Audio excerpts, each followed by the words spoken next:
Alright guys, I welcome you all to this video where I'm going to be showing you how you can off Google notification from your Chrome browser.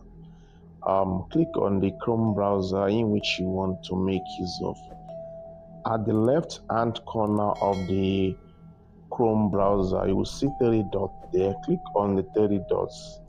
Here, scroll down, you will see where they write settings. Click on settings. Under settings, you will see where you have notifications. Just click on notifications. You have different notifications in which you can off, but if you want to off everything, just toggle this thing. As you can see now, everything has been off, but you can still on it back. It depends on which of the notification in which you want to off.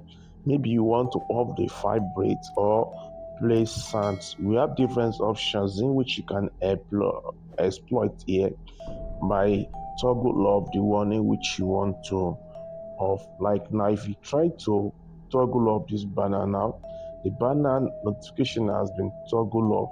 You can toggle it on. That is how to turn off notification on Google. If you find this video helpful, click on subscribe button, like this video and send this video to your friend. See you in the next video. Bye for now.